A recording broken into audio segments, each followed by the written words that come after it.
কি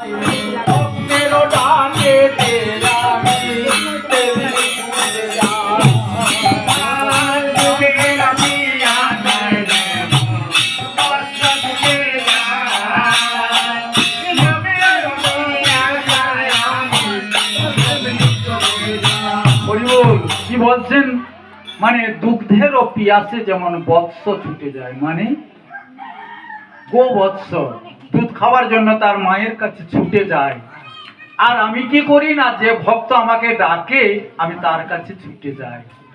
তো বাবা ছোট করে বলবো, মানে যখন মহাভারতের ঘটনা দ্রৌপদীর বস্ত্র হরণ হতে ছিল, তখন দ্রৌপদী গোবিন্দকে এক মনে ডেকেছিলেন। প্রথমটা এক মনে ডাকেনি তো হরিবল ভক্তগণের কাছে। তাই বলবো যে কেন এক মনে ডাকেনি? উনি তো ডাকছেন, হে মধুসূদন এসো তুমি, আজকে যে আমার অপমান হবে, তুমি যদি না আসো আমি এই সমাজে মুখ দেখাতে পারবো না বলে গোবিন্দকে ডাকছেন।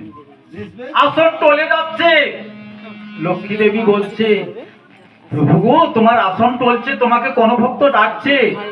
বলে না, সে ডাকার মতো ডাকতে পাচ্ছে না, তাই আমি যাচ্ছি না। সে ডাকার মতো ডাকতে পাচ্ছে না যে।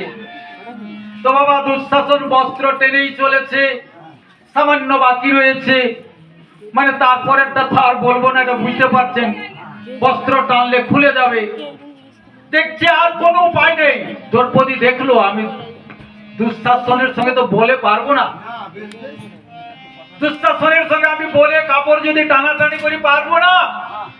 তাই উনি শেষ মুহূর্তে কি করলেন, দু হাত তুলে দিলেন যে হে গোবিন্দ এসো তুমি আমায় রক্ষা করো। তো বাবা গোবিন্দ আড়ালে থেকে এত বস্ত্র জুগিয়েছিল যে দুঃশাসন টানতে টানতে অজ্ঞান হয়ে পড়ে গেল।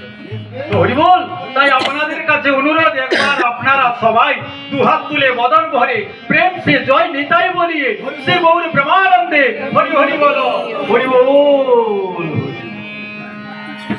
তো তাহলে গৌরীদাস পদ প্রক্ষালন করে দিয়েছে, ধুয়ে দিয়েছে। এরপর আমার বিমলা দেবী মানে দুর্গা দেবী দাঁড়িয়ে দাঁড়িয়ে দেখছি, আরে আমার স্বামী তো সব করে যাচ্ছে, আমি কি তাহলে প্রভুর সেবার ভাগী হতে পারবো না? আমার বিমলা দেবী কি করছেন, বলে এ লোকে সে এ লোকে সে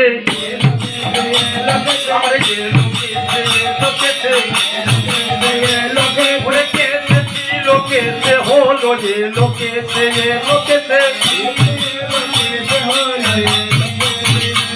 আমার কেসে কেসে চরণ মোছা যে দিল, আমার কেসে কেসে চরণ মোছা যে দিল। তাহলে বাবা এলো কেসে, এলো কেসে ছিল কেসে হলো না। কুটিলা কে ছিল জানেন? দাপরে